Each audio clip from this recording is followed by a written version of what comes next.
Good evening, everyone. Today is 10/23/23. How about that? 23/23. Somebody that plays numbers, but go ahead. So, good evening. I want to call this meeting to order, this Board of County Commissioners meeting. And we will first have let me get back here a minute. I will read the public charge, and then we will go to the Pledge of Allegiance. The Board of Commissioners asks its members and citizens to conduct themselves in a respectful, courteous manner, both with the board and fellow citizens. At any time, should any member of the board or any citizen fail to observe the public charge, the chair will ask the offending person to leave the meeting until that individual regains personal control. Should a quorum fail to be restored, the chair will recess the meeting until such time that a genuine commitment to the public charge is observed. And I will ask, I think I'll start on this side, Commissioner Burns, if you will lead us in the Pledge of Allegiance, and if you will stand with us.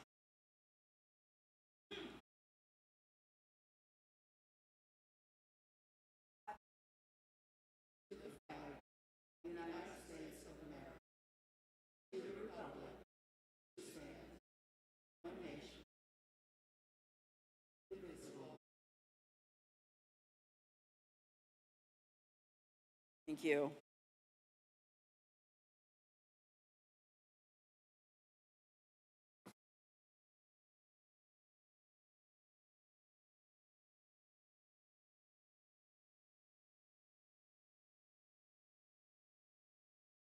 So we've got quite a few announcements today.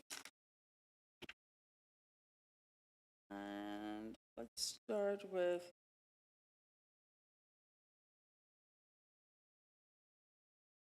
I think we want to start with,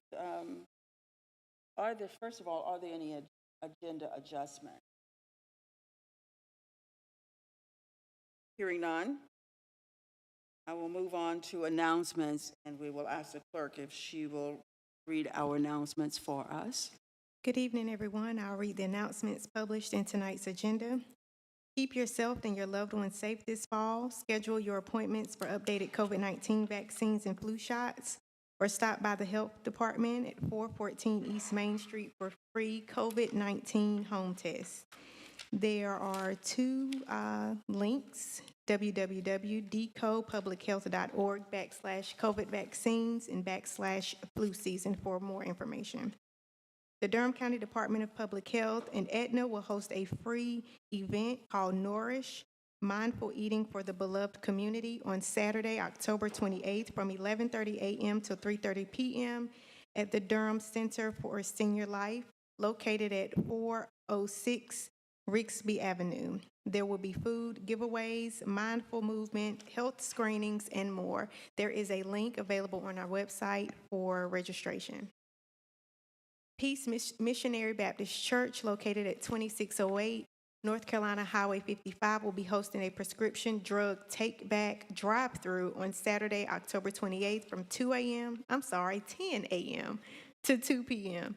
Citizens will be able to safely dispose of unused and or expired medication, as well as learn about community resources. You can contact Donna Rosser at 919-560-7765 or email her at drosser@dconc.gov.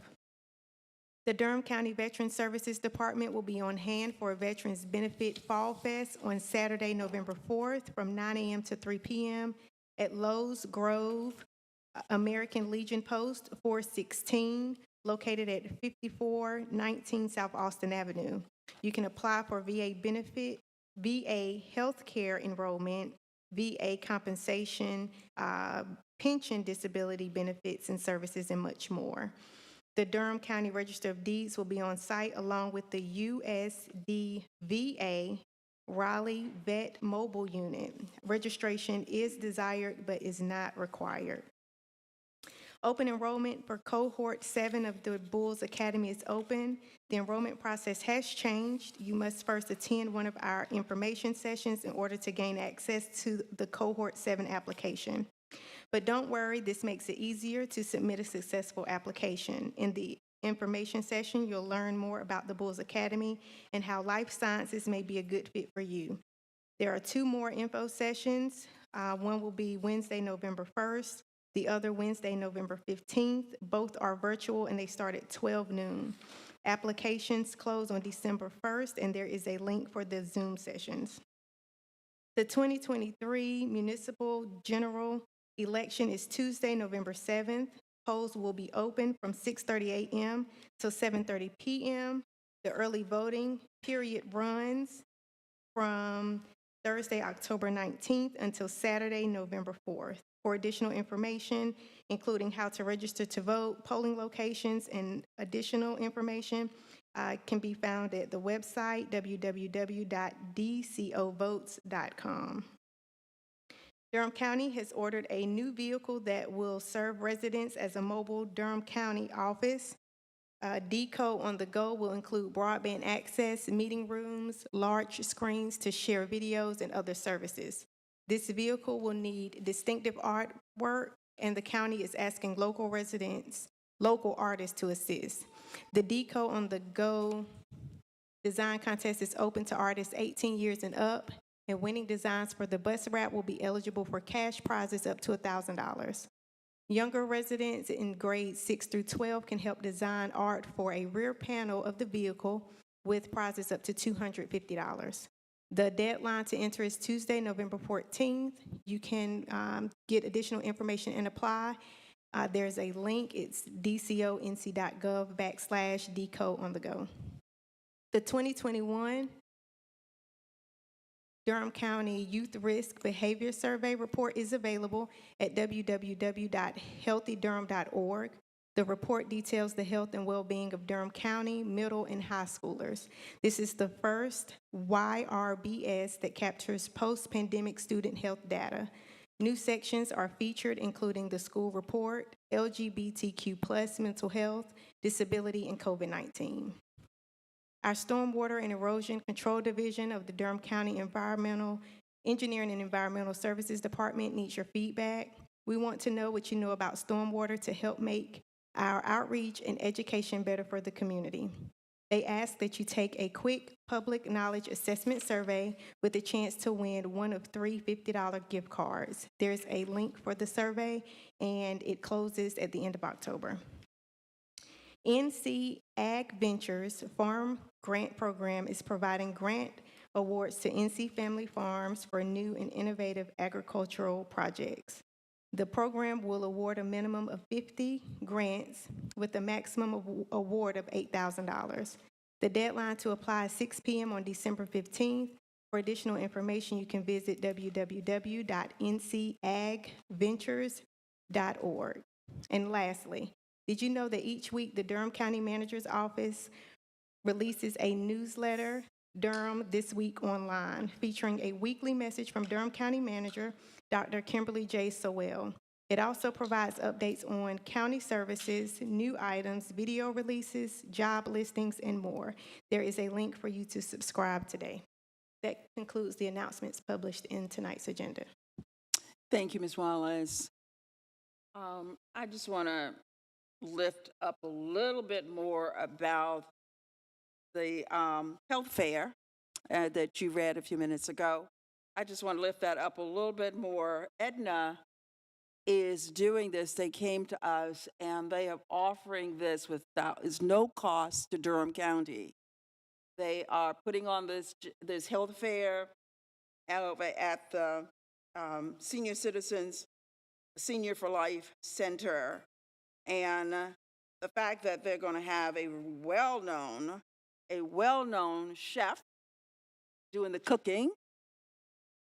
If you don't have any reason to go other than to sample this chef's cooking, might want to show up and it's going to be a fun-filled day, starting at 11:30 to 3, and all kinds of testing will be done. So I just want to let the community know that this is something that Aetna is offering to us without any cost. And we just think it's fabulous. Are there other announcements? Commissioner Burns, and then I'll call on. Okay. Afternoon, everyone. I have three that are really, really quick. The first one, how many people here know what Fidelity Scholars are? If y'all, okay, I announced it. Thank you, someone. I announced this like 4 times already. So one, the Fidelity Scholars Program, Fidelity Investments set aside $250 million in last dollar scholarship funding for individuals that resided in areas where they had a significant representation. Durham County was one of those. I'll be very quick. So we had about 200, they had about 400, we had about 200 students in Durham to get last dollar scholarships. For those of you all who do not know what that means after their Pell Grant, before they had to take out a loan, Fidelity says we will step in and pay for those dollars. They also gave huge wraparound services. So we had 200 kids here in Durham and that was their big issue over every zip code in Durham, to go after those dollars to get them, and now they're in school full ride with wraparound services, a stipend, and I don't know what that you all are thinking, but my generation, we have student loan debt. These kids, when they graduate, they'll be able to buy a car. They'll be able to buy a house. Well, they opened that money up again, and they've expanded it all over North Carolina, but Durham is still a primary zip code, another $200 million. So in the event, I know that I'm gonna share that with the clerk. I want us to make sure that our students are accessing these dollars because, again, Fidelity Investments, they've gotten tax incentives from us to expand in this area. We wanna make sure that our students get those dollars. That's number one. Number two, Innovate Durham is now taking applications. So if you all are excited about using some of the tools and services and helping us make sure that the tools and services that we provide are better, both here in the city and the county. That application, you need to apply by Sunday, November the 19th. And so I know that that's one that the clerk will have up. And last but not least, we need to give it up for our chair, Chair Brenda Howerton. Some of us were with her this weekend when she received the Lifetime Achievement Award from the National Association of Black County Commissioners. So if you will all give her a round of applause.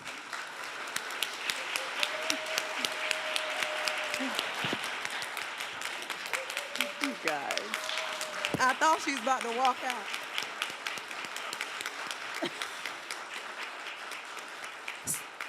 Thank you. Those are my 3 announcements. I yield my time to my colleagues. Thank you. Thank you so much. I hate it when I'm surprised. Okay. There is another announcement that my board would like to. Okay, you want to? Okay, Monica is at the podium. Is something she wants first. You want to do the other announcements first, and then and then we got to do the minutes. So which one would you prefer?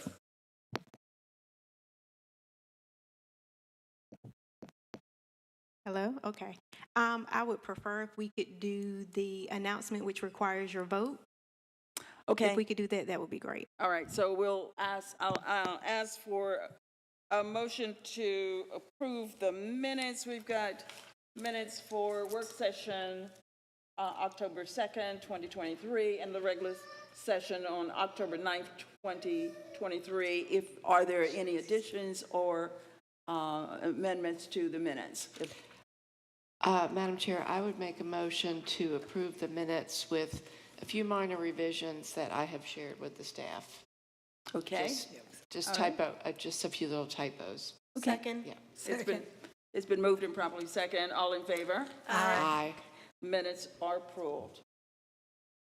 All right. Now, you want to do the ceremonial items, or do you want the commissioners to do their announcement first? If we could at least move forward with the first ceremonial item, Okay, that would gotcha. be great. All right. So tonight we have an announcement and swearing in of the county tax administrator.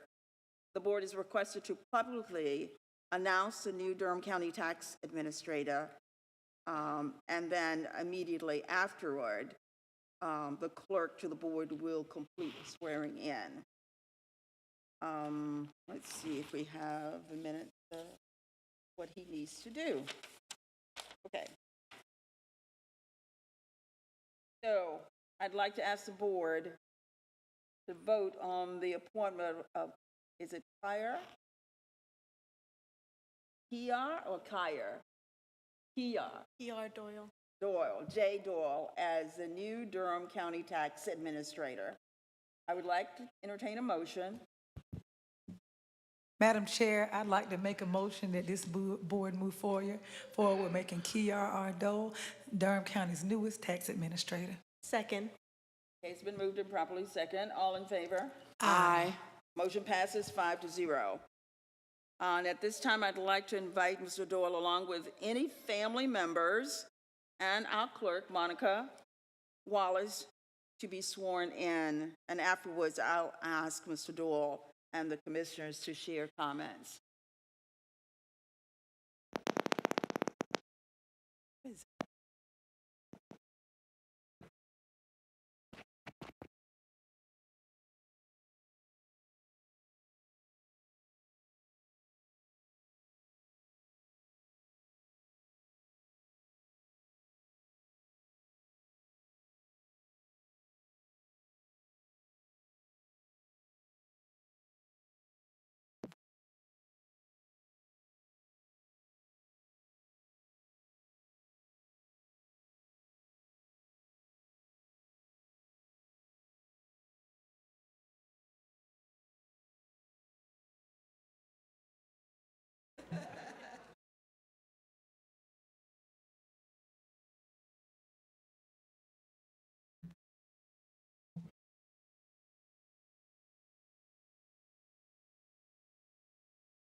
See how many people it takes to make a mic work?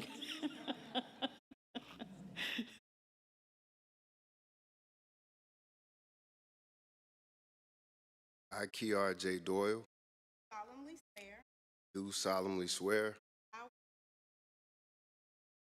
that I will support and maintain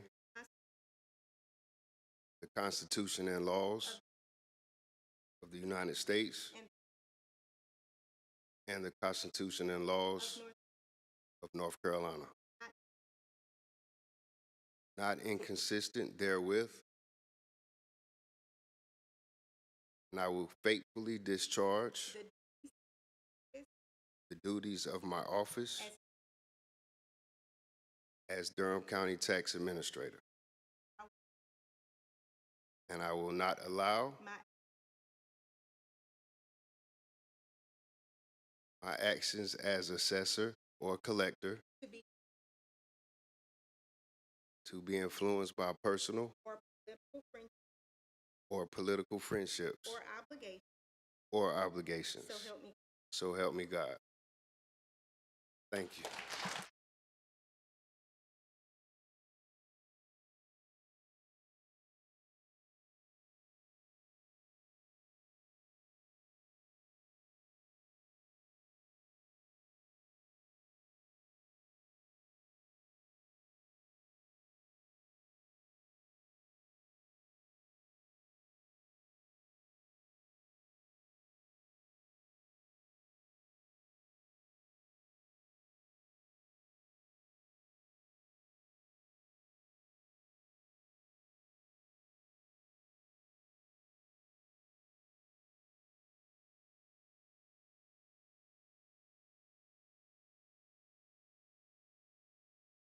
I'll be brief.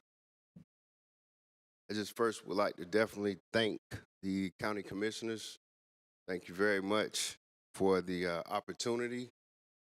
The opportunity to serve taxpayers of Durham County government, and the tax administration. It is an honor and a privilege, and I do recognize it as that. I recognize also the work ahead. There is a lot of work ahead, mainly on my mind, 2025 reappraisal. That is my number one focus and my number one thing to be thinking about, even as I speak right here, right now. I have a wonderful group that I work with and I will continue to work with. They get the job done, we will continue to get the job done. But I definitely want to say thank you again for this opportunity. Really appreciate it. Thank you.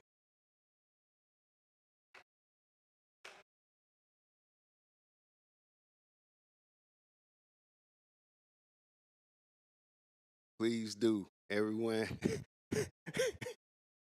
They came in support.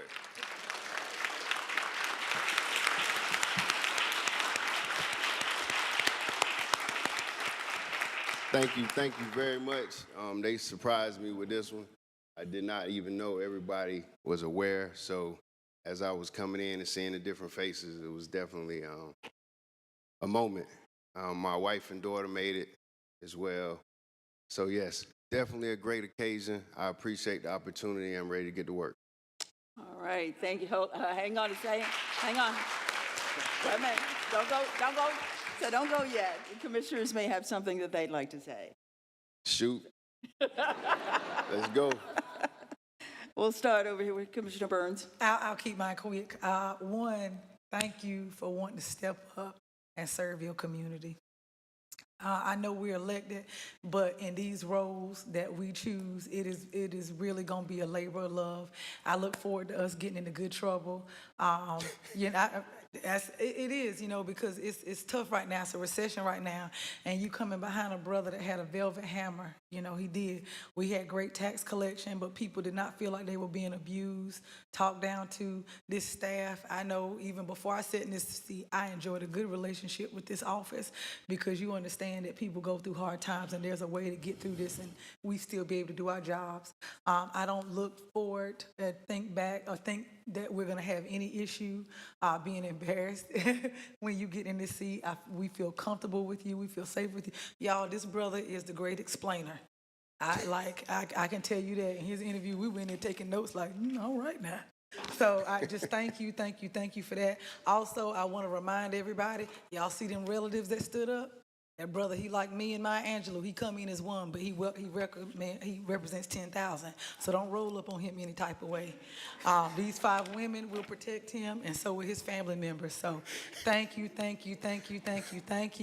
I look forward to working with you, and I know that the people of Durham will be excited to see somebody who went to their high school, somebody who goes to their barbershop, somebody who owns property in this community, to understand what they're going through. And for that, I say thank you for being willing to serve your neighbors. Thank you. Mr. Jacobs? Mr. Doyle, congratulations, and thank you so much for being willing to serve in this role. You're a great success story as somebody who has been within the tax department for many years, and you've really worked your way up and really earned this, and we are really excited to have you serving our community, especially as you noted with the tax reappraisal coming up. And you are keenly sensitive and aware of the magnitude of that and how that is going to impact in the community. And we really value your expertise and your ability to talk to people in the community, and that's going to be so important. I want to recognize the great team that you have, all of the staff from the tax administration, collections, and assessment, and also Ms. Hairston, Teresa Hairston, who stepped into the role. If you could please stand.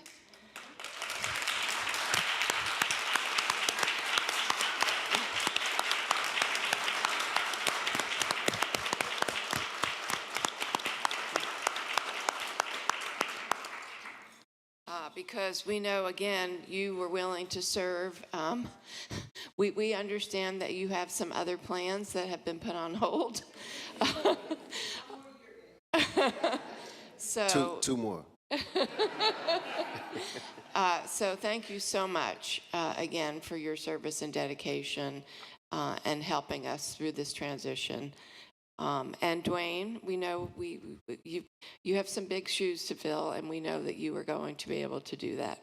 So again, congratulations and thank you. Thank you. Carter?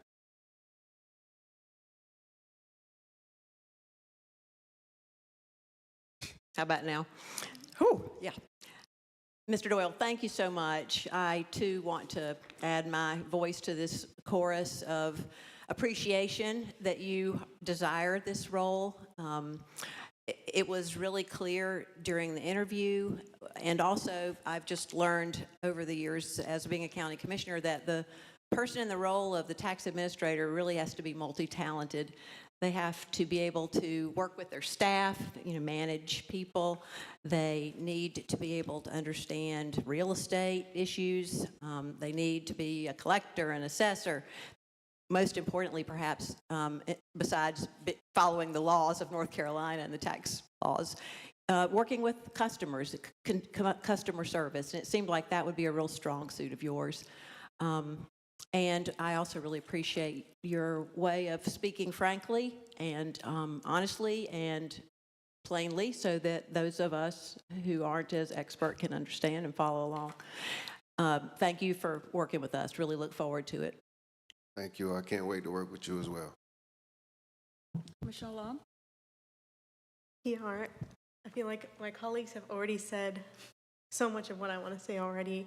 I just want to thank you for applying for this role and stepping up to serve Durham County in this new capacity.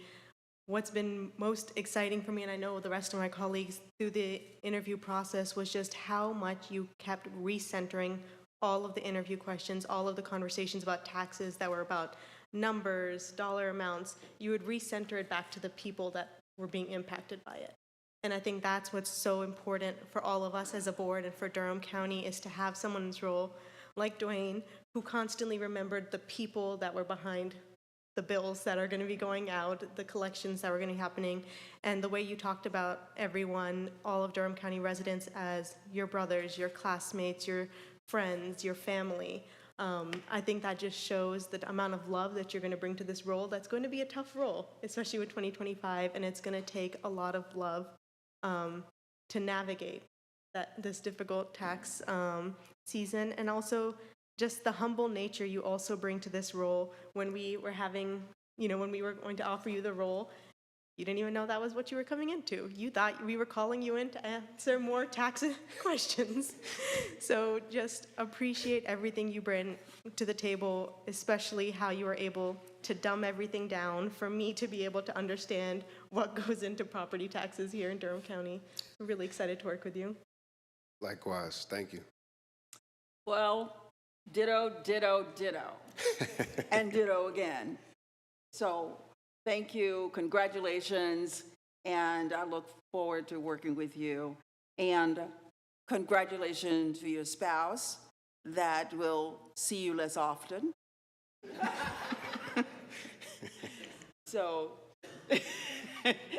he knows exactly what I mean. So I do. thank you, and just let us know what you need from this board. Thank Because you. we're here to support you.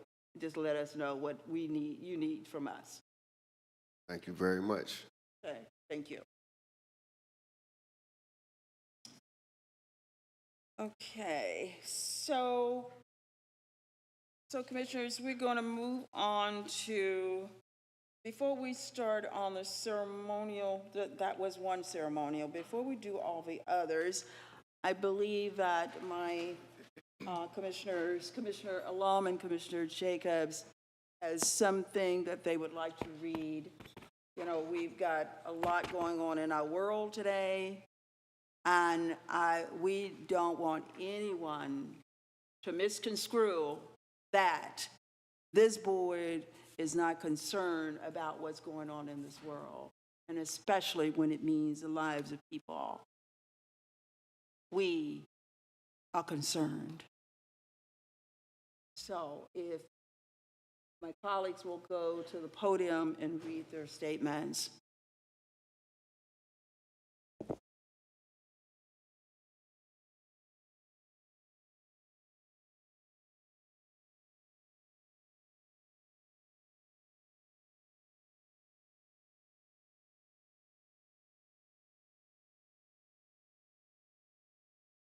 We come together tonight as mourners, As a Muslim, as a Jew, as two members of our Durham community who are devastated by the violence in Palestine and Israel, and horrified by the rising wave of both Islamophobia and anti-Semitism that is sweeping our country in response. Tonight we remember Wadea al-Fayome, a 6-year-old Palestinian-American boy who was stabbed to death in his Illinois home simply for being Muslim. We mourn with our Jewish brothers and sisters, many of whom have friends and relatives who were killed in the horrific attacks carried out by Hamas on October 7th. We mourn our Palestinian brothers and sisters who have lived under repression for decades and who are now being killed indiscriminately by the Israeli government, men, women, and children. We see the images of unimaginable destruction. Babies younger than my daughter Alia being ruthlessly killed, their tiny bodies bleeding. Even from thousands of miles away, we are called not to look away. Our hearts cry out in grief. But we cannot let our grief paralyze us into inaction. Or silence or division. This is a defining moment for all of us. And we know we can rise to it. After all, we have been in this moment before. Following the horrific attack of 9/11 that shattered our country, Only being 7 years old at the time, I don't remember a world where we haven't constantly faced religious discrimination. but we saw a better future. We chose to serve and lead because we dreamt of lasting peace for our communities. For our children. As a Jew, I believe in tikkun olam, our sacred responsibility to heal, repair, and improve the world, and pursue social justice to create a more just world. As a Muslim, I follow the Quran, Surah Al-Ma'idah, verse 32. If anyone kills a person, it would be as if he killed all of humanity. And if anyone saves a life, it would be as if he has saved the life of all of humanity. Blocking humanitarian aid, cutting off access to food and water, bombing civilians, mostly children, are acts of collective punishment that will not restore the innocent lives stolen in Israel. Promoting anti-Semitic ideals or conflating all Jews with the state of Israel's actions will not avenge the innocent lives stolen in Gaza or the West Bank. We have a moral and ethical responsibility to call out Islamophobia and anti-Semitism alike, because all forms of hate thrive in the same ecosystem. And to stop the occupation now. And to call for an immediate ceasefire.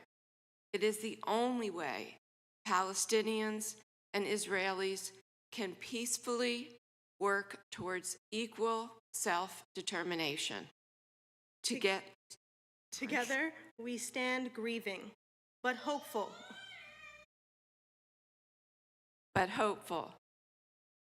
Broken. But ready to mend. We hope all of you will stand with us and for us on the side of peace and justice for all. Thank you.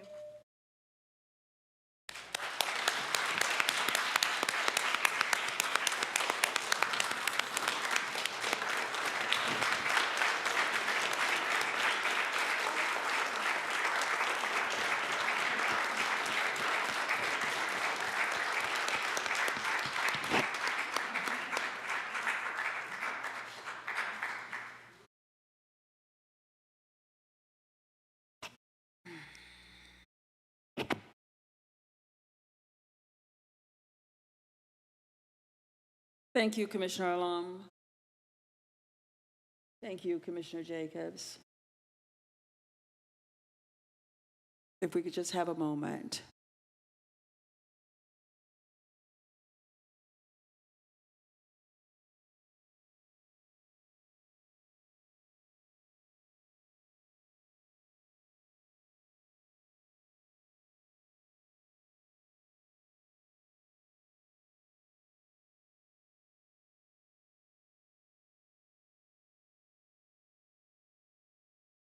Thank you.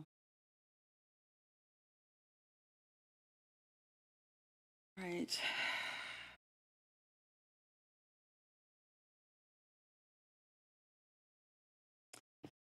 Our next ceremonial item is a proclamation. National Breast Cancer Awareness Month. And I will read this one.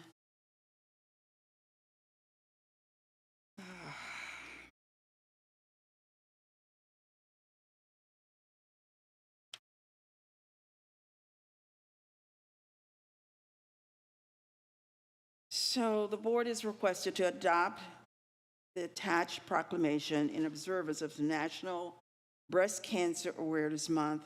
This is an annual observance designed to educate people about breast cancer, risk factors, and treatment. During this time, people are encouraged to get mammograms and screening, which have been shown to help make early detection possible. The earlier a cancer is diagnosed, the chances are substantially greater that the cancer is treatable. A pink ribbon is a symbol associated with materials and events related to Breast Cancer Awareness Month. So we've talked about it a little bit, and I think the most fascinating thing I saw was a gentleman wearing a pink suit. You don't see that very often. But Durham County, the board, I'm still a little bit winded, so just give me a minute here. Durham Board of County Commissioners Proclamation, Breast Cancer Awareness Month 2023. Whereas October is National Breast Cancer Awareness Month, a time to promote screening and prevention of the disease, whereas this observance began in 1985 as a week-long awareness campaign by the American Cancer Society. And whereas breast cancer strikes people of all races, ages, and income levels and affect thousands of women and men annually. And whereas Black women are more likely to die from breast cancer than women of any other racial or ethnic group. And whereas there are over 2.9 million breast cancer survivors in the United States, and 98% of all breast cancer patients survive when the disease is detected early. And whereas nearly 85% of breast cancer occur in women who have no family history of breast cancer, and whereas screening and early detection of breast cancer are vital to the health and well-being of men and women.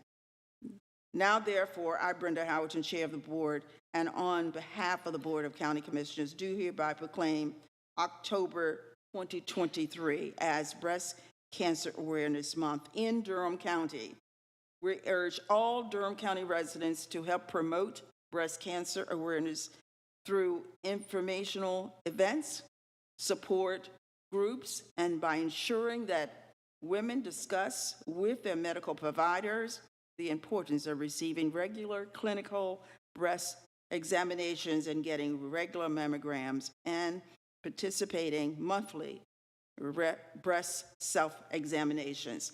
This is the 23rd day of October 23, the Board of County Commissioners.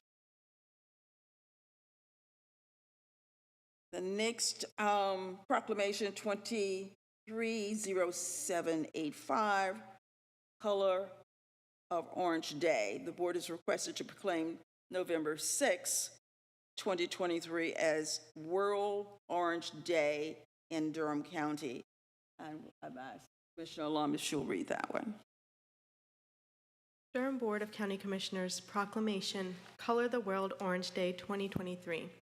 Whereas, complex regional pain syndrome, CRPS, also known as reflex sympathetic dystrophy, RSD, is a nerve disorder that causes extreme chronic pain. And whereas, the symptoms of CRPS, RSD are often described as burning that is out of proportion to the severity of the initial injury and can include swelling and extreme sensitivity to touch. And whereas, while CRPS, RSD was first identified during the United States Civil War, it remains a poorly understood condition with no cure. And whereas, the National Institute of Neurological Disorders and Stroke and other institutes of the National Institutes of Health support research relating to CRPS, RSD. And whereas, on November 6, 2023, members of the CRPS RSD community will celebrate the 9th annual Color the World Orange to spread awareness of this pain disorder. Now, therefore, I, Brenda Howerton, Chair, and on behalf of the Durham Board of County Commissioners, do hereby proclaim November 6, 2023 as Color the World Orange Day in Durham County, NC, this the 23rd day of October, 2023. Thank you. And we have one more.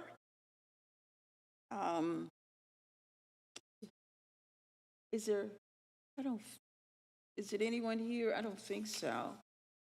Is it anyone here for that one? I don't believe so.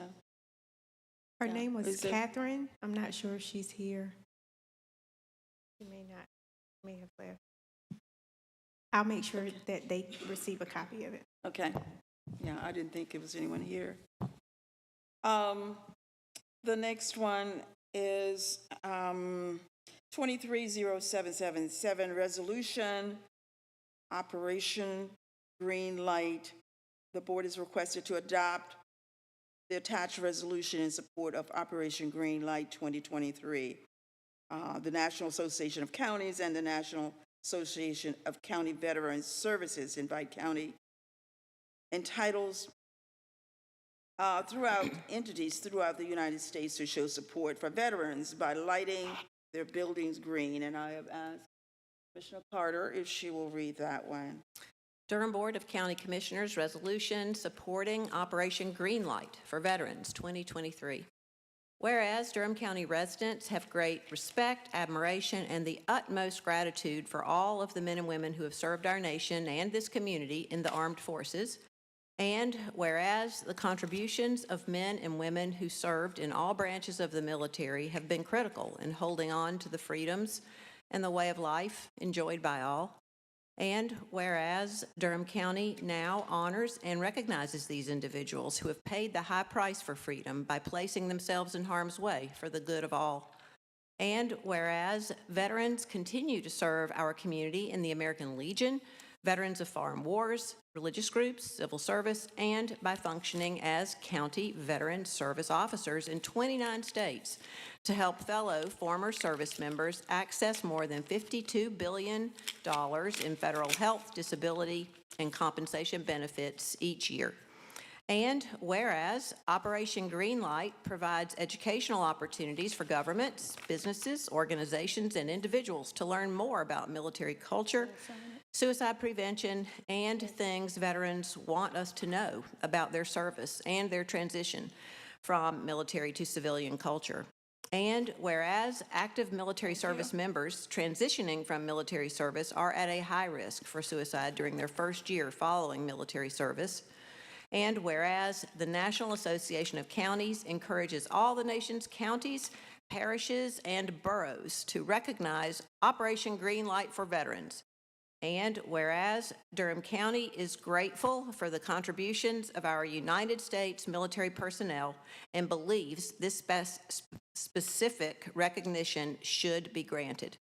Now, therefore, be it resolved that I, Brenda Howerton, Chair of the Durham Board of County Commissioners, and on behalf of the Durham County Board of Commissioners, do hereby declare November 6th through 12th, 2023, as a time to salute and honor the service and sacrifice of our men and women in uniform, transitioning from active service.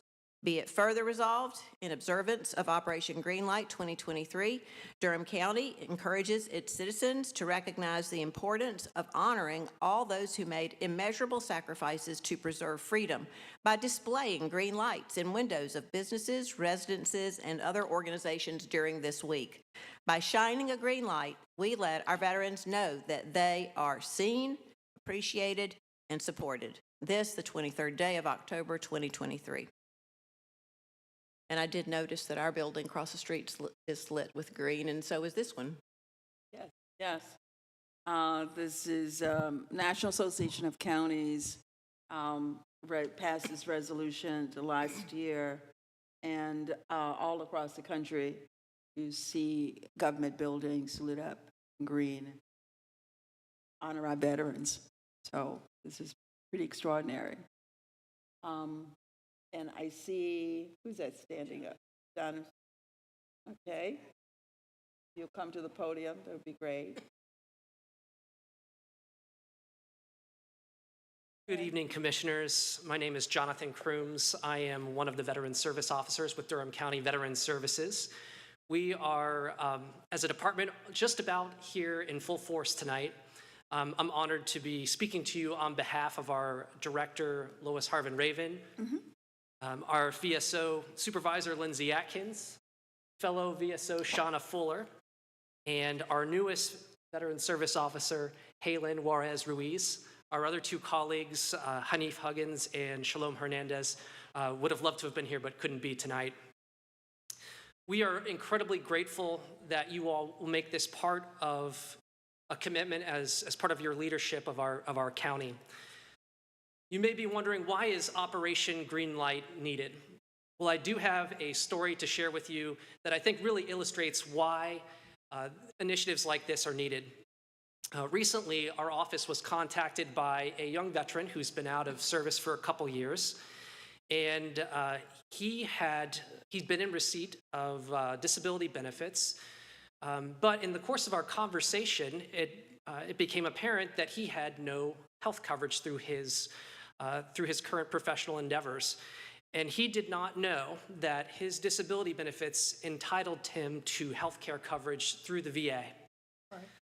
Even when benefits are granted, it's not always clear what our veterans are entitled to. That's right.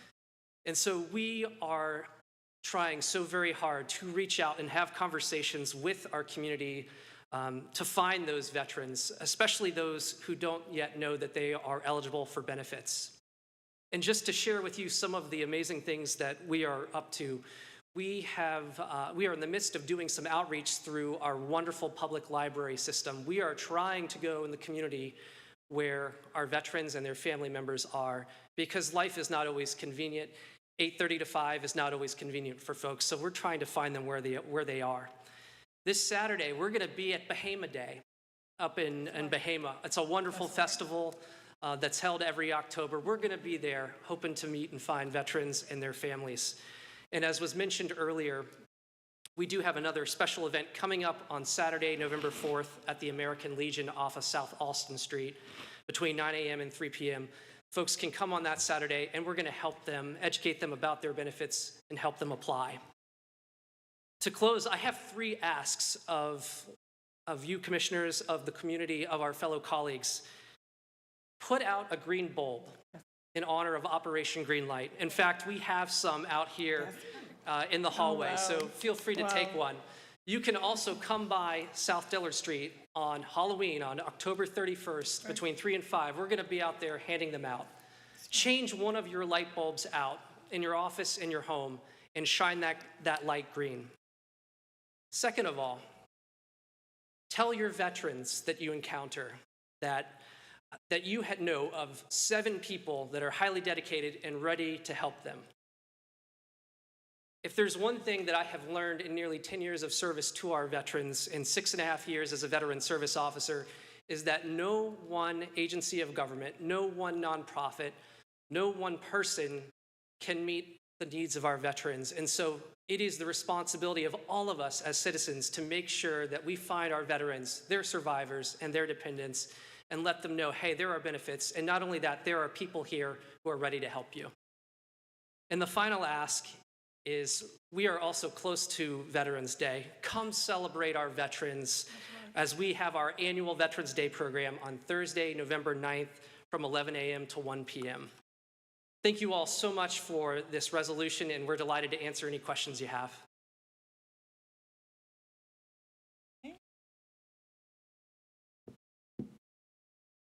I too want to say thank you to the county commissioners, our county manager. I have one word that I want to share, and that's intentionality. We say the aim of Operation Greenlight is so that our veterans can be seen.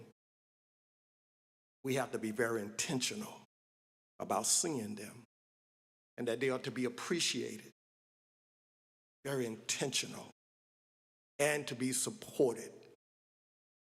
And I tell you, as a veteran of the Marine Corps, Desert Storm, I'm often conflicted when I think about the orders that we get, even in light of the reading that we heard from our two commissioners. Those men and women who are given orders to defend, everyone wants to defend their nation, their rights, their perspective, and the horrors that they are witnessing as well as participating in.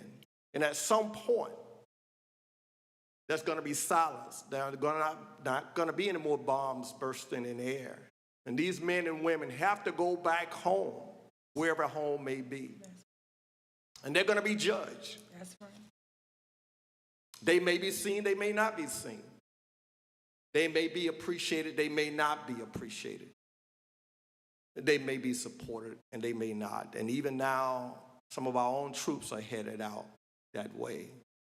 And we owe it to them as a grateful nation that when they return and they lay down their uniforms, that we have to be intentional in seeing them and appreciating them and supporting them.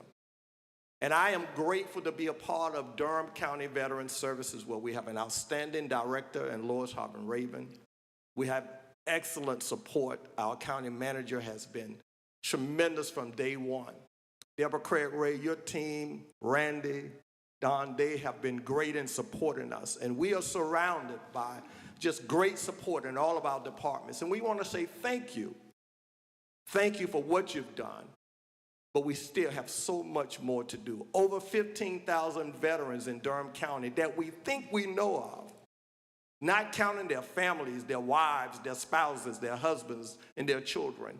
And less than 5,000 have been seen, intentionally appreciated and supported that we know of. And we know we have a lot of work to do. And thank you for increasing our staff, but we still have more work to do. Thank you, and thank you. Any questions for us? We'll be happy to answer. If not, Well, the rest of you like to say anything? Thank you for your time and come out and support us. Absolutely. Absolutely. Good evening. I want to say thank you for the opportunity. Thank you for the opportunity to join this team, and I look forward to the new endeavors and helping my veterans. I am also a retired Navy veteran. Thank you all for everything you do and for helping my veterans. Thank you. Thank you. Commissioners, I'll start on this side. Anybody? First, thank you all for your personal service to our country and to all of us in Durham County. And thank you for that continued service now here at Durham County government. I look forward to taking a green bulb and showing up to as many of the events as possible. And I hope that many of our residents, I saw some excitement, especially when it was mentioned Bahama Day. So I hope to see folks out in the community celebrating and remembering our veterans with that intentionality. I mean, I'll just quickly say, I cannot imagine a more dedicated, passionate, devoted veteran service officer team than we have here in Durham County.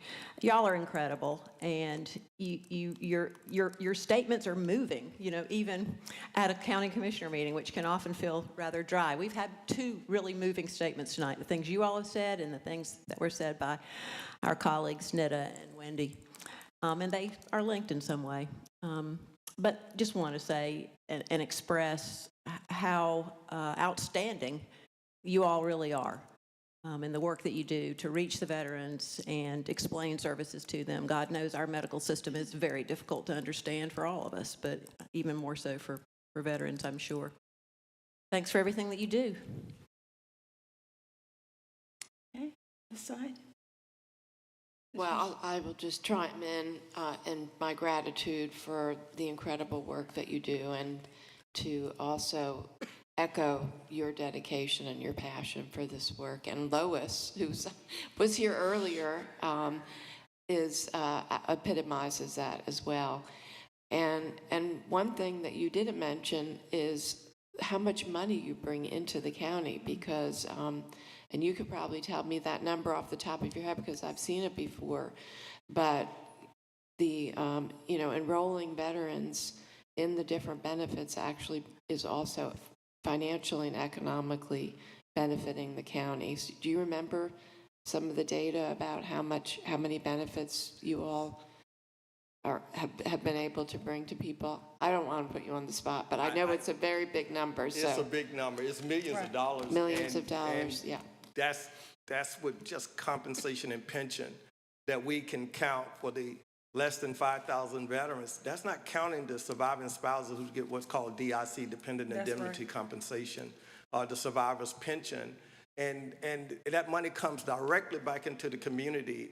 And it's not just about the money, but if we can get so many more veterans accessing these benefits, it's a win-win. The veterans and their families are taken care of, but it also assists our new tax administrator. We can get some more money for our veterans coming in. We can partner up and work together, so yes. Absolutely. So thank you. And so it's up to all of us to really help spread the word. Thank you. Commissioner Burns. One, welcome to our new staffer. So welcome aboard. Thank you for your service. I am excited that we were able to expand the staff, that we were able to get a car.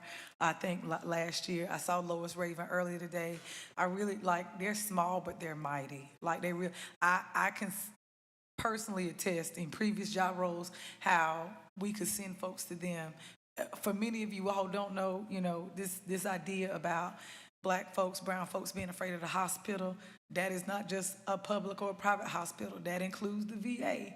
And you have so many people that look like me who just don't believe. This brother was speaking the truth. They don't believe that these benefits are theirs. They don't believe if you have, high risk for diabetes, that you can get a pair of Hokas that we pay a whole bunch of money for.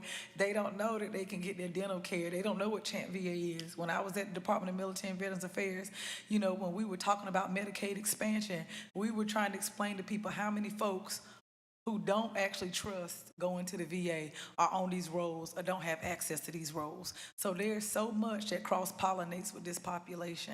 They're not apart from the community, they're a part of the community. Just the unwavering sacrifice of these folks. I know some of y'all get calls after hours. I know people walk up to y'all in parks, in the grocery stores, because they've heard how you help somebody. They nod their heads like they work full time, never have a break, because this is the person that's standing between them and somebody getting a meal or being able to go to the doctor. I've seen it. I've sent people to y'all, and I'm just thankful. I will say, I don't know if Amazon's gonna do it again. Y'all saw me typing. I was looking on the NACO site. So last year, they worked with Amazon because we'll probably run out of lights. But they worked to do a clearance on some of these lights. So in the event that we run out, Amazon last year worked with NACO to do that. So just know that Lowe's and Amazon did it last year. I see it on the website, but I don't see a link. So there are these options for green lights. I'm gonna end here because I know we have this on consent. And well, I'll come back to that. I would just say thank you. Please let us know how we can support you additionally. And the only thing I would say to the clerk, I think one of the events we did have, the other one we didn't, and I just hope that we can push that one out on social media because you all asked us for 3 things: the light, continued support, and for us to show up. But we don't want to show up without the community. So please get us the details for that next one because I don't think that was on our announcement. Huh? It was. Yeah, that one wasn't because they gave 2. So just make sure we have that so that we can make sure folks show up for y'all like y'all show up for them. So I just want to end this with as a thank you as well. You know, to see all 4 of you sitting there. Lois is not here, but I remember when it was just her. Just her. Wendy and I were here, and the first thing was, we got to get Lois some help, because one person was totally insufficient for that department. And it does my heart, fills my heart with joy to see all of you there, that she's got that kind of support. The community has this kind of support that you provide. So thank you, and thank you.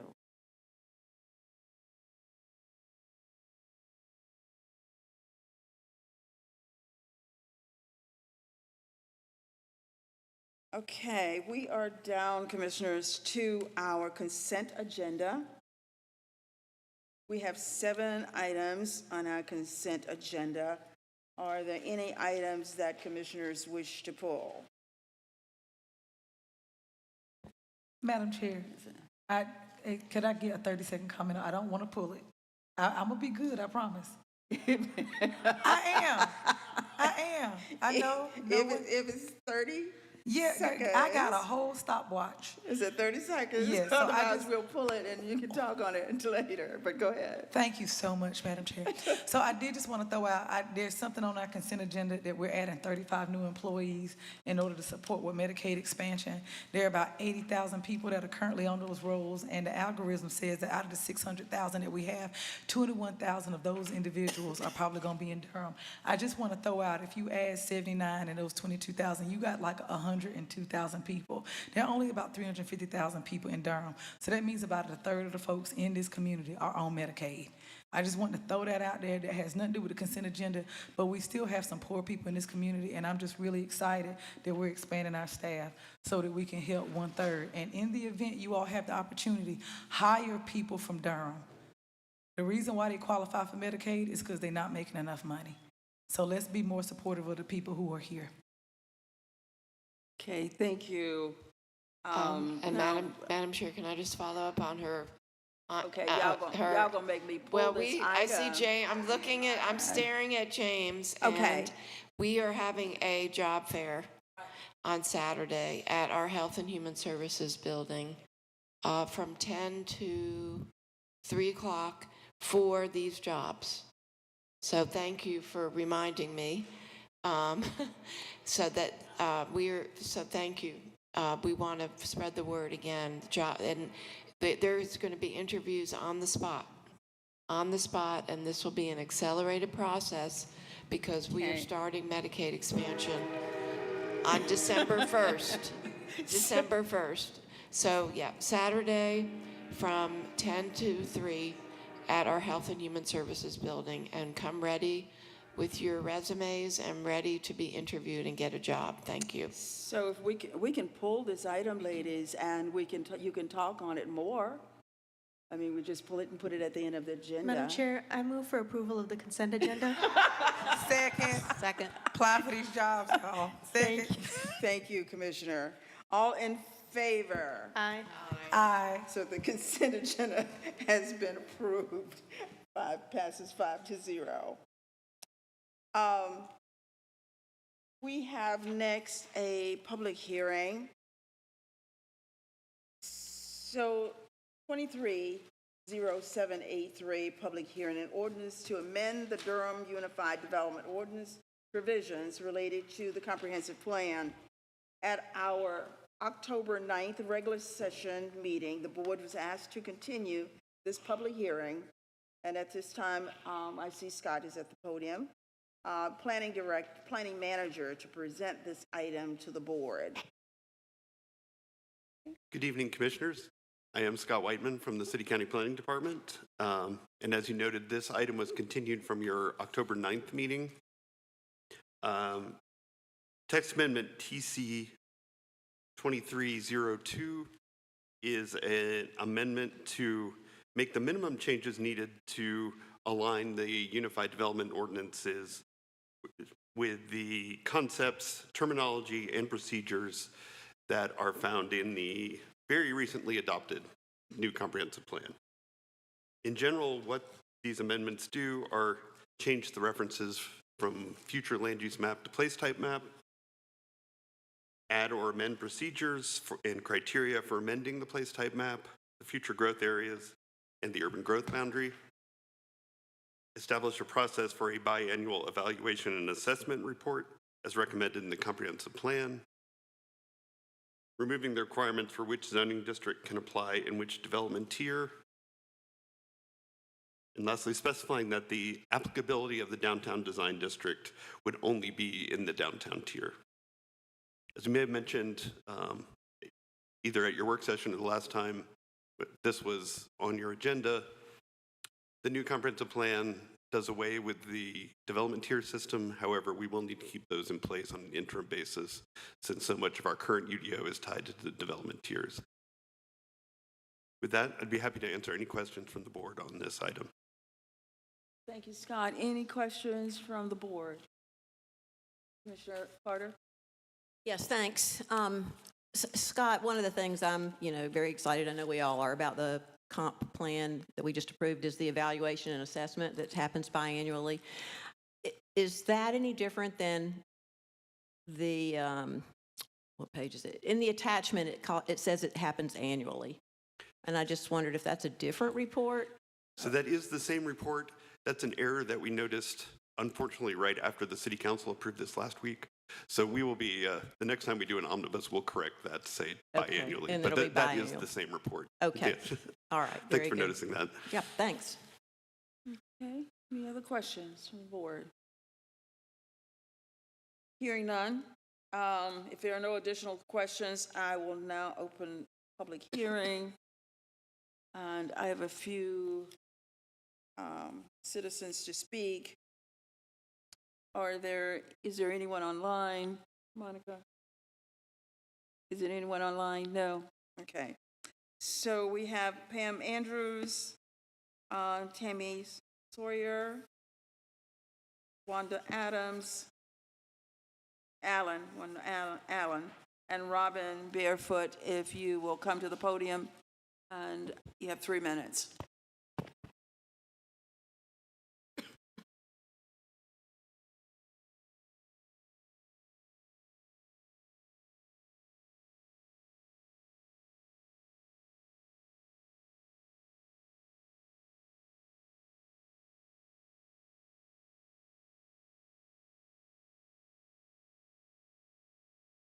Good evening, County Commissioners, Chair Howard and Vice Chair Jacobs, and the other commissioners.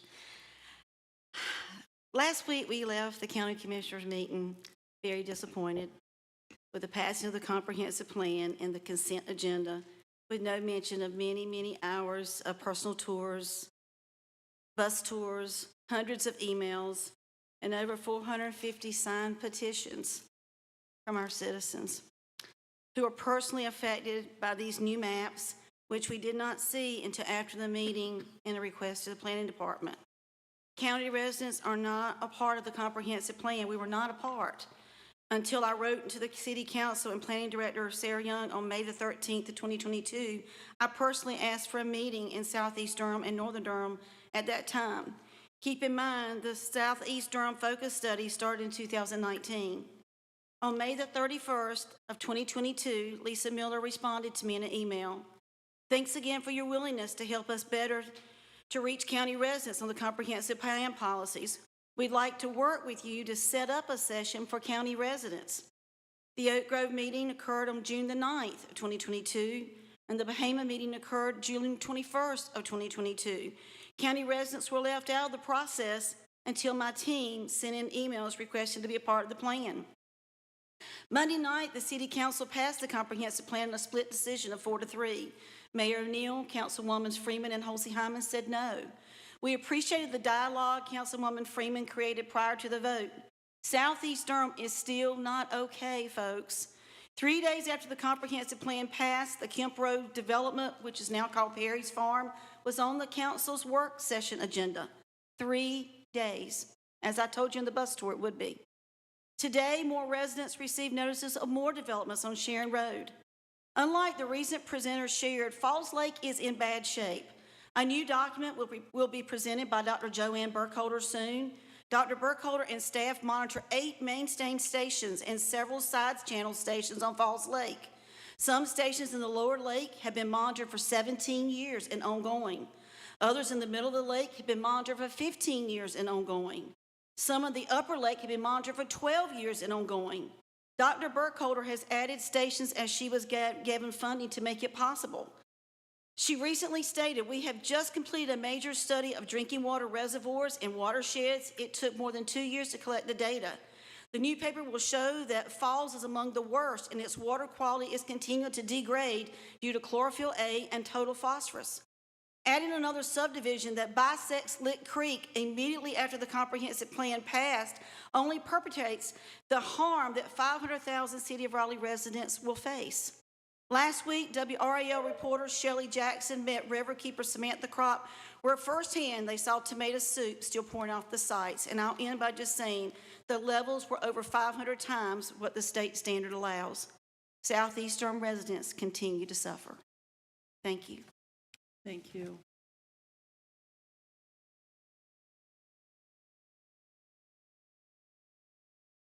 My name is Tammy Sawaya. Thank you for letting me speak, Commissioners. I want to add on to what Pam said. When I left here last week to say I was heartbroken, sad, angry, but we are here where we are today. So Perry Farms is back near Kemp Road, which you know Southeast Durham cannot handle it.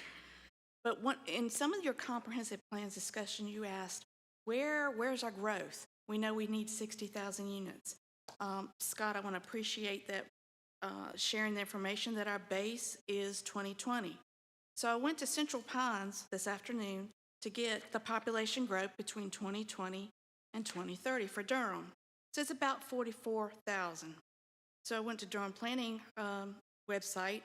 It's about 2.6 people per unit. That's about 17,000 units that we need from 2020 to 2030. In Southeast Durham, for those that have come out, and I thank you for coming out, we have 13,719 units already approved. So then I went to Durham City Council, and I started in October all the way back to like June. They've passed 4,361. We have surpassed the needs that Central Pines says that we need for units, about 2%. And that's not even counting the Gear Street. So we are overdeveloping. So one thing that I ask of you, Planning Department report, is county and city. Please pull the Perry Farms. We know there's going to be another paper that's going to come out showing the degradation of Falls Lake. I ask you, I implore you, please help us. Please pull it. Do what you can for us. We cannot handle more of this. And that development is going to be the closest to Falls Lake. Thank you.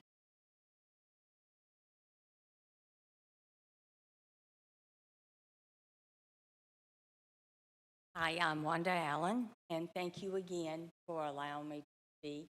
I think every time I come to the podium, I think you all will agree that I come with facts and figures and try to see both sides of the story. I'm a public servant. I work for the federal government, so I know there are many sides to the story. I come tonight asking and trying to understand how we approved the comprehensive plan last week without the document being complete. I really don't understand it. I cannot see how we as citizens could even ask for the document to be pulled from the agenda because the information wasn't there. When Scott was doing his presentation, I was doing like you guys. I was Googling, I was researching, trying to find the map that showed where the future growth boundary was, where the urban growth boundary was. It wasn't there. So we could not even, I didn't have enough information, enough knowledge to say, hey, I'd like to pull this. I even asked Scott after the meeting, I said, Scott, I was searching. I was trying to do my homework. Where was that map? And he says, I don't believe it was out there. So I come back and I asked you, how transparent, how open was that to the Durham County residents? We didn't have the opportunity, we didn't have the data, we didn't have the information to make wise decisions. I just asked you, was it open, was it honest, and was it transparent?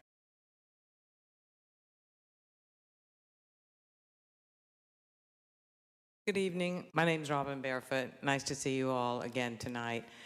I was not at last week's meeting, and I have not watched it online, but I have heard from my friends at Preserve Rural Durham and from other individuals that follow what goes on here, that the comprehensive plan was approved and that there was this kind of cluster of missteps and so forth. All very regrettable, but we've got a new comprehensive plan. I think my message is to urge you to find the political will and the time and attention to make sure that as projects come forward under this new comprehensive plan, that they are scrutinized with a lens towards what we have learned from the science that's been brought forward regarding the degradation of the environment and as well the damage to citizens and residents in that area from the blasting and the clear cutting, et cetera. I was also not on the bus tour that was conducted, and I want to shout out the fact that there have been countless hours touring the elected officials, both here in this space, City Council, North Carolina General Assembly, and the U.S. Congress by Preserve Rural Durham to get elected officials' eyes on what's happening there. And my understanding is that there was a question asked on that bus tour by Zach Hawkins, who said, this is going to be the legacy of these elected officials to see what Southeast Durham looks like. And I think he called it trash. And I just want to say that now is the opportunity with a comprehensive plan in our rearview mirror. Now is the opportunity to begin to lean into the kinds of regulations that will make sure that the developers that are here are building the right things. We know that development is coming. It's coming to North Durham too, where I live. But there's a right way to do it, and then there's a wrong way to do it. So I urge you to really dig deep for that next step. So thank you so much. Have a great night. Thank you. Any other comments?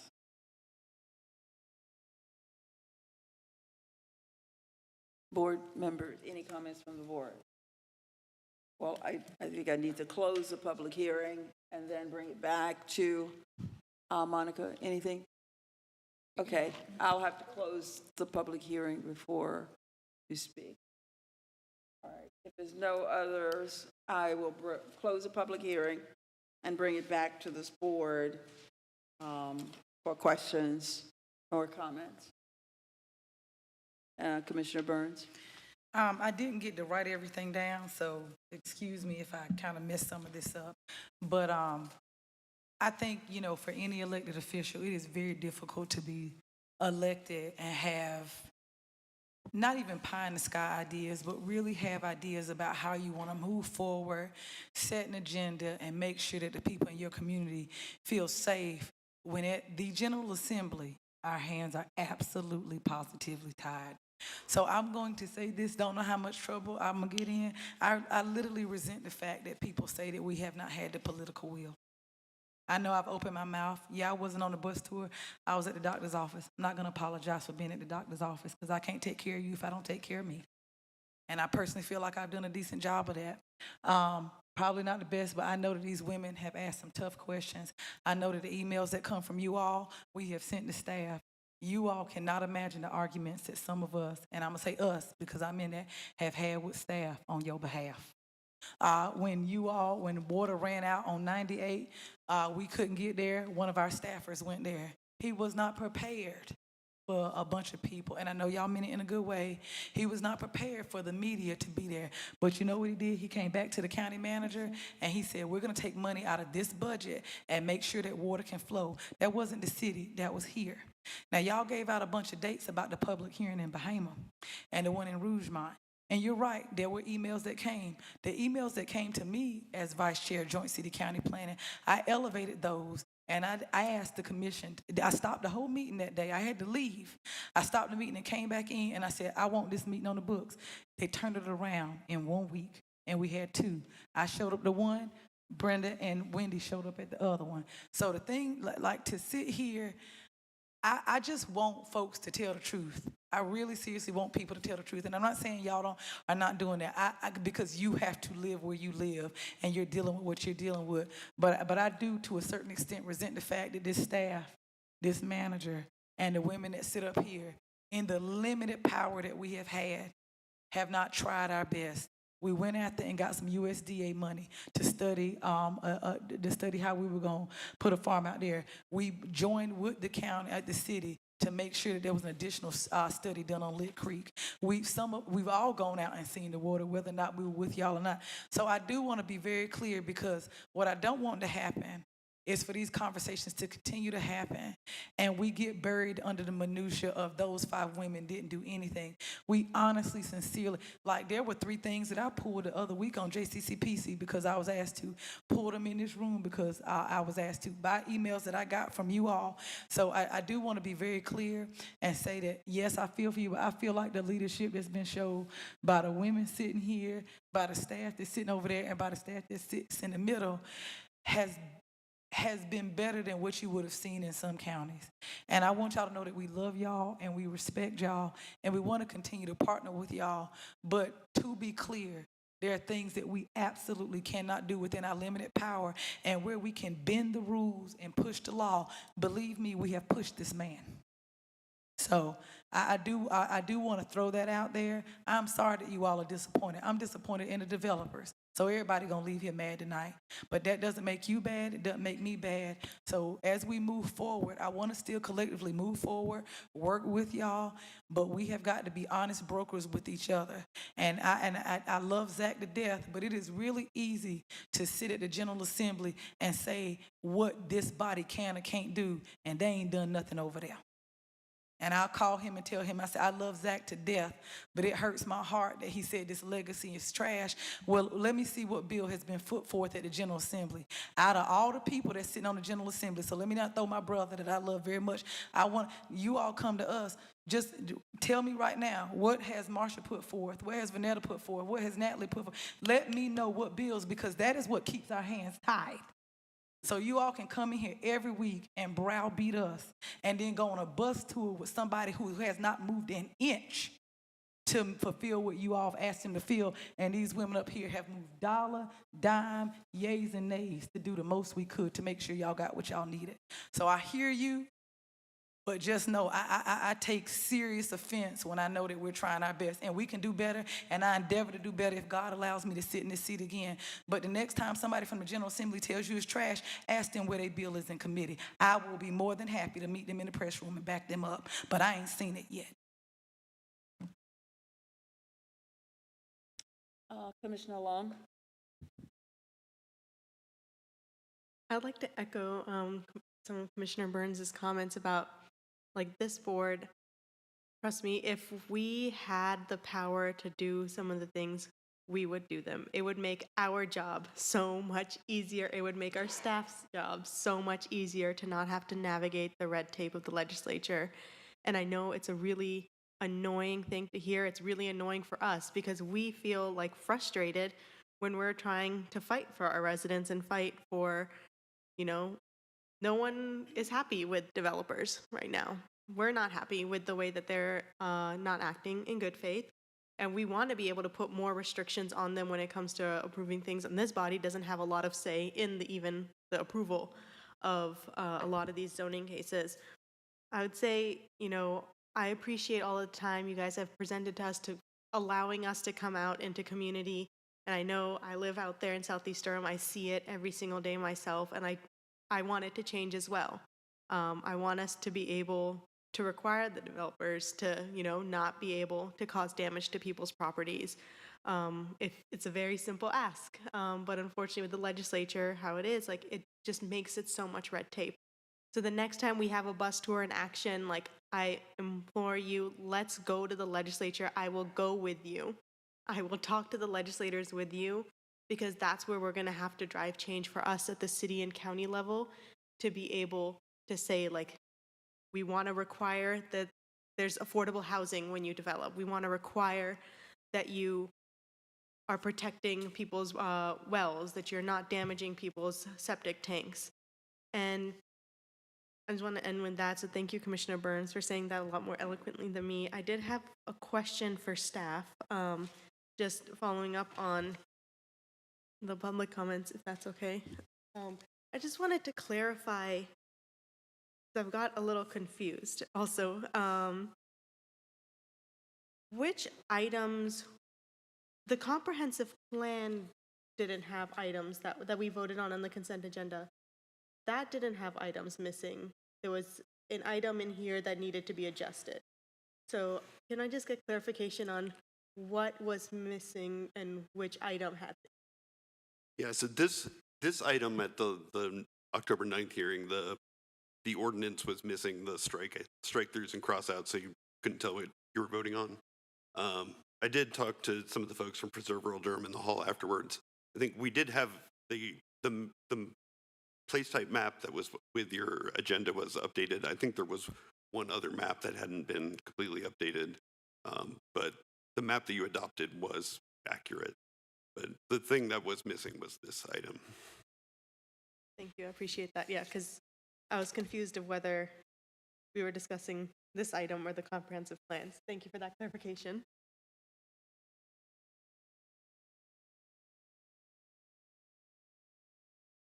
Okay, Commissioner Jacobs? Yeah, thank you. And just to clarify, because I looked back at the October 9th consent agenda, and the future place type map was missing from that. It was, and I guess I'm personally confused too, because I thought this was the future growth area right here. Like this, that's not the area that was in question. I can't see it. So is it the one that? Yes, I thought it was still in the future growth area. Right here, isn't that Kemp Road? Isn't that the? Okay. So can you talk a little louder? Okay. So I was confused because I thought this was I saw this future growth area, so I apologize. Yeah. Yeah. Yeah, the majority of the southeast future growth area is still in place, but the northwest corner was removed because the city fire department determined that they could serve that with their existing service. That was a decision from the fire department. Well, it's ultimately a decision of the county commission, the city council, but we use information from the city fire department, because the reason why that future growth area was proposed was because we originally believed the city fire could not serve the whole area, but we got updated information that they could serve the northwest portion of it.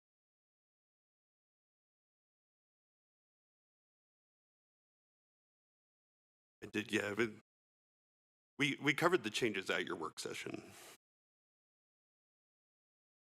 And just to clarify, what we're voting on now is these are just changes that we need to make to move forward with implementation of the comprehensive plan.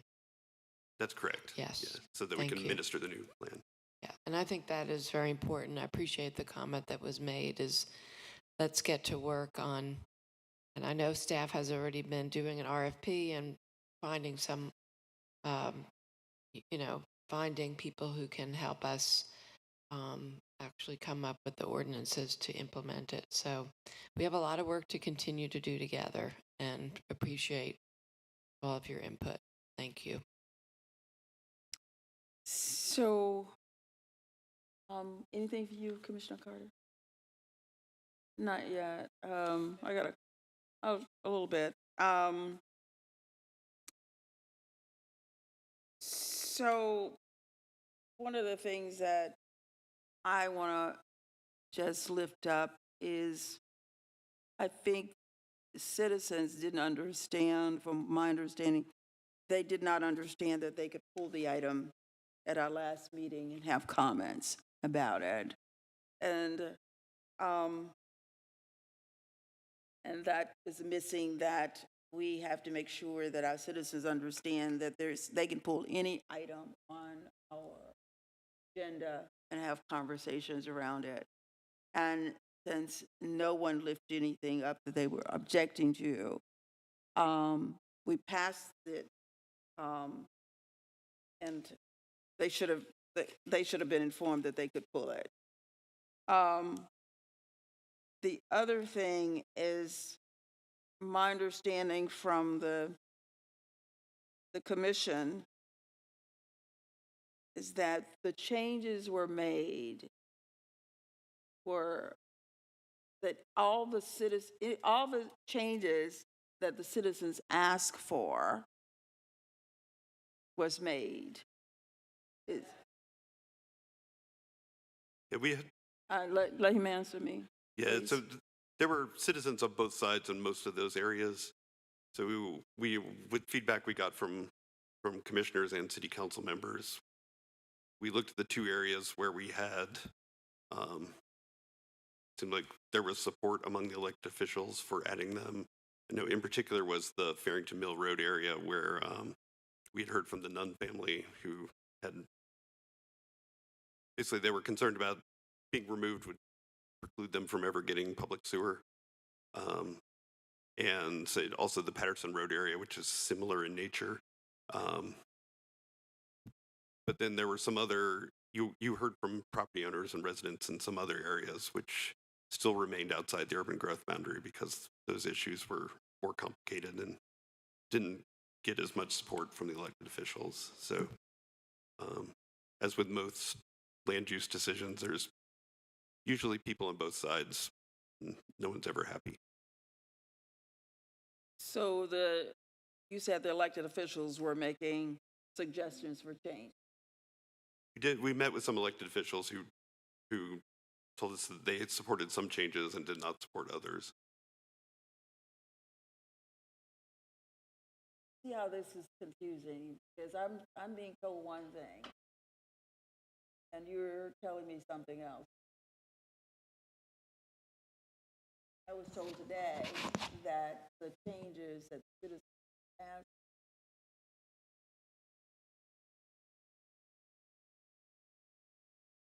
That wasn't what I was told, Wendy. I'm just repeating what I was told. There were citizens on both sides in most of those areas, some who were strongly in favor of having them be in the urban growth boundary and some of them strongly opposed. So we tried to find a good, best compromise we could. You see where it put your elected official, and I'm being told one thing.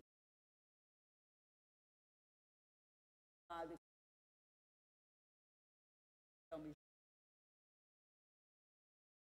who do I believe?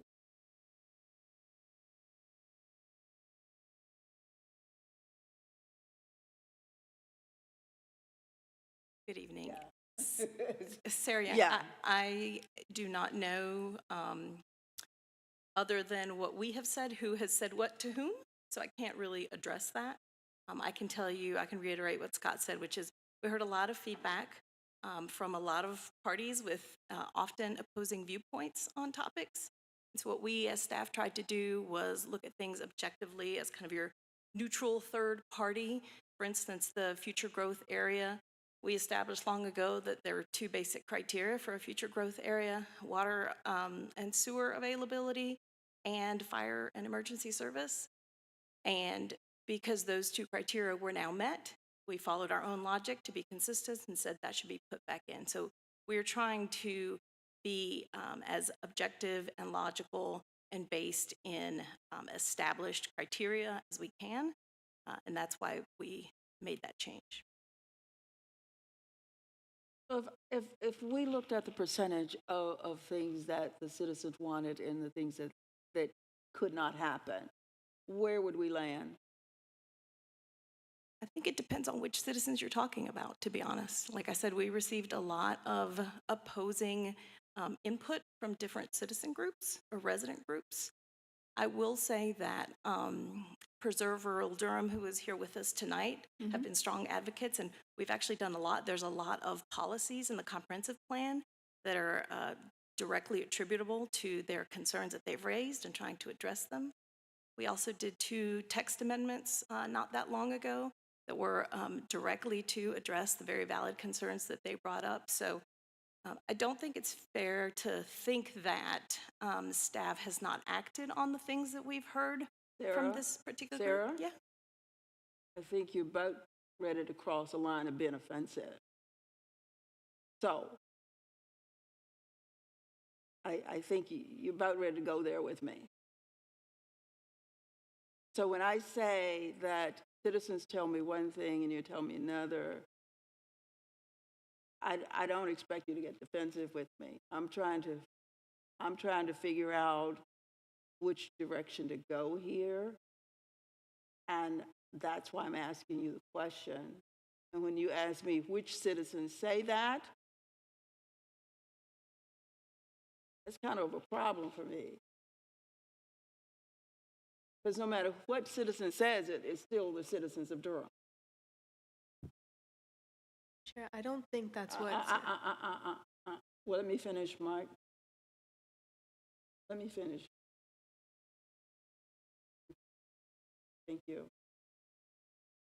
So let me finish my question with Sarah, and then, because you're wanting to intervene, so, but thank you.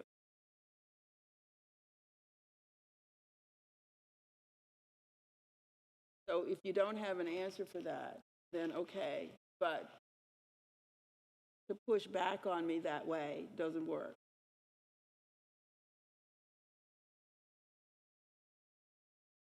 My apologies, Madam Chair. I was not intending to be offensive to anyone. If I were to venture a guess, I would say probably 90% or more of what citizens requested was accomplished in the conference. Thank you. You had a question? I just wanted to make a comment. I think that what I understood from Sarah from her question of which citizens, it was not a matter of naming any particular citizen or citizen group. It was that there are group A that's advocating for this thing. There's group B that's advocating for this thing. Group C that's advocating for this thing. So she's asking which advocacy group, because people are... That wasn't her statement. That wasn't what she said. That is what I believe she said, and I think I see my colleagues agreeing that that's how we all heard it. So that was your interpretation. It wasn't mine. So I had one interpretation and you had another. So I'm going with what my interpretation. So are there any other questions or comments? Commissioner Carter. You might. I just want to thank our planning staff. I think this is an incredible body of work that the comp plan was that we just passed. I think that at the work session, we tried to acknowledge that, you know, the areas, it seemed like all the discussion about the comp plan unfortunately came down to the future growth area, the new urban growth boundaries. And there's so many amazing things in the comp plan that all we thought about were those 5 or 6 areas. And I think at that meeting, we did try to acknowledge gratitude that our staff was able to listen at the public hearing that we have at the city council, hear residents on all sides of the issues, listen to us, and did a pretty darn good job of accomplishing the majority of what our citizens were asking for. I remember feeling rather amazed, honestly. Also our commissions, the Open Space and Trails Commission, and also, what other group also endorsed the plan as written. Anyway, I just wanted to try to end on somewhat of a upbeat note, and that's how I feel about it. I appreciate that, Commissioner Carter. I just asked one question that wasn't answered, and that wasn't a hard question to answer, but it didn't get answered. So, Commissioner Burns? Mine is really quick. I did just want to throw back out. I'm happy that Sarah did. At one, thank you. Scott, you ain't got to get up. You ain't got to get up. Nobody's in. I did want to just say, some of those meetings were hard, and I think I want to also put some of the ownership back on us. I want to go back to that first meeting that we had in Rougemont and Bahama, and I remember I got a question about, well, who represents me on the county commission? Reason why I'm elevating that, there were people in that room that did not even know that we have at-large elections. There were people in that room that did not know we didn't have districts. Somebody asked me, well, why is there not a hospital up here? Where is the grocery store here? Somebody else elevated a question about the sheriff's deputies doing longer rotation. There were so many questions that were even outside of the planning maps. I say that because I also think that this body, along with the city, along with folks at the General Assembly, have got to take some ownership on why this movement started in the first place. And actually ask yourselves, how many times have you driven further than Northgate Mall? And that is the real issue. Like, yeah, there's Bahama Day that's coming up this weekend, and some folks gonna go out there and, high five folks in the parade. But I do think that our staff has caught a tremendous amount of pressure because, and I'm sorry if this is gonna be offensive, because for decades we got elected officials that didn't do what they were supposed to do. Like, there were some questions. Scott was up there with me that day. They ain't have nothing to do with planning. They were very fair questions and have nothing to do with planning. But since nobody had come up there, nobody was standing. And I walked there, Scott was standing up there, he was getting pummeled. I said, well, wait a minute, let's stop this whole meeting. I was late for 3 things, late for church. Y'all remember that day? And so I do want us to, Sarah, I do want to throw out to you a thank you. You and there are days I was hot as fire some days with the staff on, but I had to be educated too. And I'm only throwing that out there because I do think, one of the things I did elevate was the Farrington Road. One of the things I did talk about was the Nunn family, because I saw some inequity there and you all brought it up. There were some things about the urban growth boundary that you brought out. I wish we could have done everything. But I do agree with the stance from the Planning Commission and staff that they did the best they could with this everything bagel that is the comprehensive plan and the UDO. To the people sitting right here, I really don't think you all know how much of a movement you all started. There are very few groups in this community outside of political party politics that can get together around one issue. I don't want you to all think that this was like a loss. It's not. Like, I personally, I sit on joint city county planning. I go back and forth with the city. I chair it right now. It has been a labor of, we're going to say love. That's what God wants me to say.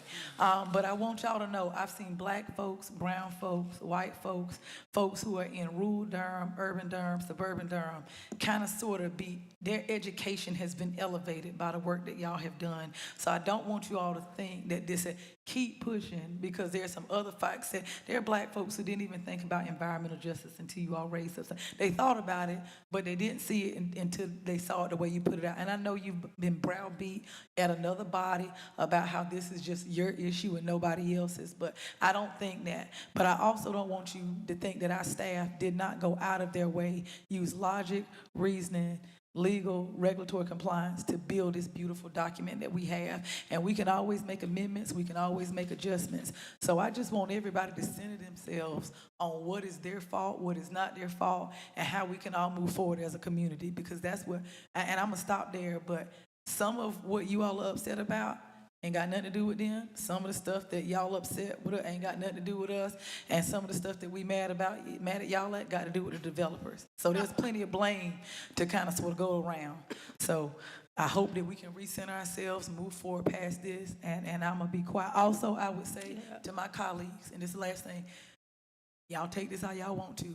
There have been times, and this ain't about Netta or Brenda, I've been on this board and people have said things and I've interpreted as offensive.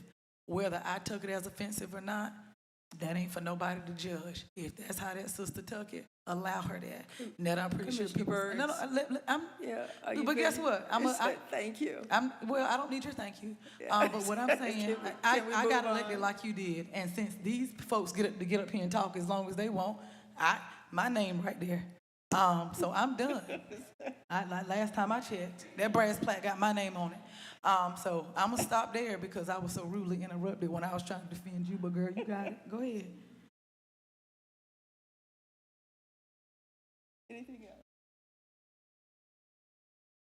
Commissioner Jacobs? Yeah, trying to bring it all back because all of these issues have been very difficult. They're very emotional.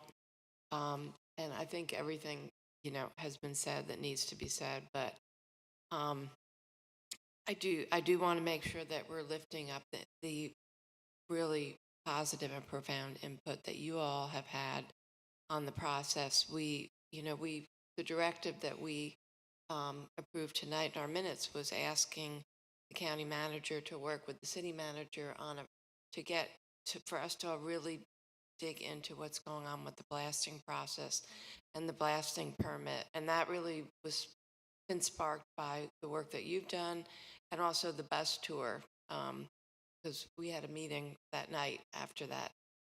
So it's a process, but I do want to really support the staff as well.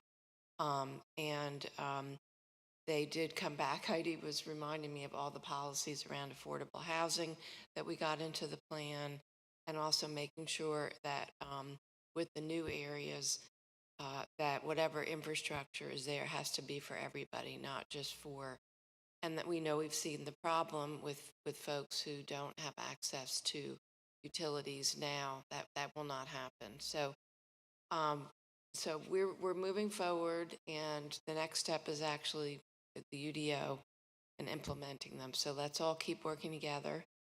And again, thank you to you all, and thank you to our staff. And I would like to make a motion to adopt an ordinance amending. So hang on. Yes. Just 1 second, please.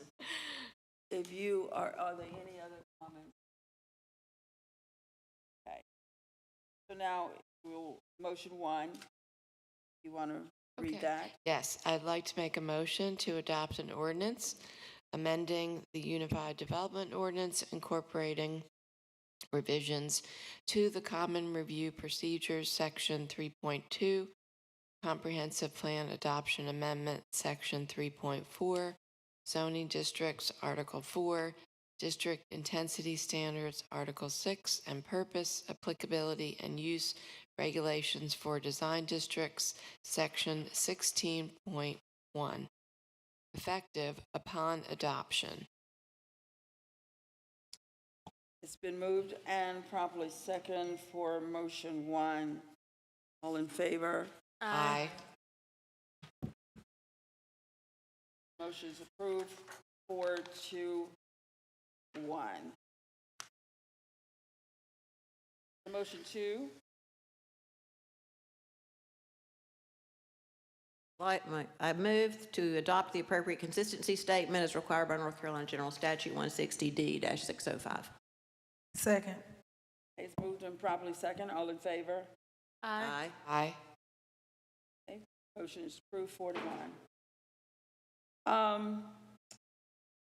We're down to our boards and commissions appointments. Attorney is ready. Yes, Madam Chair. So tonight's balloting for boards and commission concludes this way. For the Bicycle and Pedestrian Advisory Commission, you have selected Jack O'Doherty and Susan Walensky. For the Durham For the Discover Durham Tourism Development Authority, you have selected Barry Van Diemen. For the Durham County Women's Commission, you've selected Kelly Lindsay. For the Durham Planning Commission, you've selected Edward Johnson from Triangle Township and Carrie Woke from Oak Grove, Carr Township. For the Environmental Affairs Board, you have selected Rebecca Heffler, and that concludes tonight's ballot. Thank you, Mr. Attorney, and congratulations to all the citizens that were appointed tonight. We appreciate your willingness to serve. That ends our agenda for tonight, and the next is, Commissioners, we have a closed session. The board is requested to adjourn into closed session to discuss matters relating to the location or expansion of industries or other businesses in the area served by the public body, including agreement on a tentative list of economic development incentives that may be offered by the public body in negotiations pursuant to GS 143-318.11A4. I will entertain a motion to go into closed session. So move, Madam Chair, for the matter stated. Moved and properly second. We are in closed session.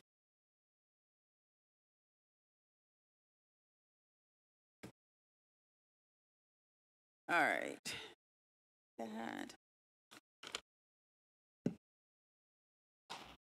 That.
Okay, so we have met in closed session.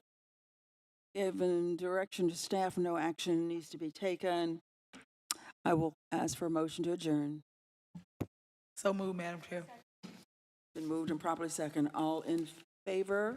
Aye. Aye. We are adjourned. All right.